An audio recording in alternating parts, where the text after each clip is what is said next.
Le directeur général de la Banque ivoirienne Versus Bank rencontre chaque année ses collaborateurs pour leur présenter les résultats de l'établissement.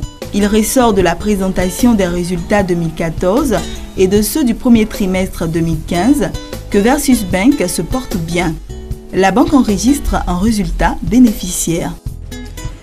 Ceux de 2014 sont à saluer à leur juste valeur, car ils consacrent le retour effectif de notre banque à ce que nous recherchions depuis très longtemps, à savoir l'équilibre d'exploitation. Non seulement le produit net bancaire a franchi la base symbolique de 4 milliards, ce qui représente le double du produit net bancaire de 2011, mais aussi et surtout, le résultat brut d'exploitation est ressorti positif pour la première fois depuis plus de 8 ans, avec un taux de réalisation de 1300%, soit 12 fois ce qui était prévu au budget 2014. Certes, Versus Bank is back, mais ici, l'actualité est à la privatisation de la banque. L'État de Côte d'Ivoire, unique actionnaire de l'établissement, a annoncé dans un communiqué en début juillet de privatiser Versus Bank. En dépit des efforts de l'État, le communiqué relève que la banque reste exposée à des risques de cessation d'exploitation puisque ses fonds propres sont négatifs. Un constat qui est expliqué selon Guy Coison. Il y a eu un passé avec des reports à nouveau négatifs relativement importants. Pour corriger le haut du bilan, il aurait fallu qu'il y ait une augmentation de capital pour permettre à la banque d'avoir des fonds propres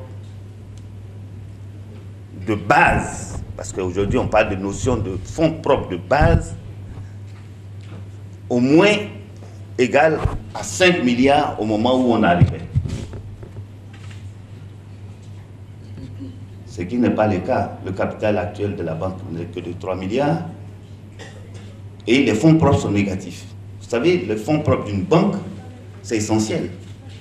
C'est bien pour ça que l'État de communiqué parle de risque.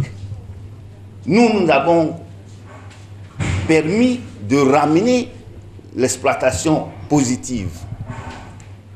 Parce qu'à l'époque, l'exploitation même était négative, ce qui générait régulièrement des pertes. Aux établissements intéressés par la privatisation de Versus Bank, l'État de Côte d'Ivoire a précisé ses conditions. 67% de Versus Bank sera cédé à un groupe bancaire et 33% à des privés nationaux. Les futurs propriétaires de la banque doivent avoir ceci en commun: s'intéresser au financement des PME et des PMI. C'est l'État de Côte d'Ivoire qui réaffirme sa volonté de poursuivre l'activité de financement des petites et moyennes entreprises qui, pour un pays qui se veut émergent, est quelque chose d'indispensable. Autre préoccupation, cette fois du personnel. La privatisation de la banque aura-t-elle pour conséquence un licenciement massif? Le directeur général de Versus Bank s'est voulu rassurant. Je voudrais rassurer les uns et les autres pour leur dire que la privatisation n'est pas une sanction. Elle ne menace pas non plus vos emplois. Au contraire, elle pourra permettre à la banque de disposer de moyens nécessaires à son développement et à offrir au personnel le mieux-être. Banque à capitaux privés à l'origine, Versus Bank a été reprise par l'État de Côte d'Ivoire comme unique actionnaire depuis janvier 2009. Après des débuts prometteurs, la banque a traversé des difficultés qui ont conduit les autorités à la placer sous administration provisoire de 2006 à 2008. Depuis 4 ans que Guy Coison est à la tête de Versus Bank, la banque a amorcé une dynamique novatrice. Dynamique qui lui vaut plusieurs prétendants qui se bousculent pour la reprise de la banque. Des prétendants qui attendent l'appel d'offres de privatisation de l'État de Côte d'Ivoire.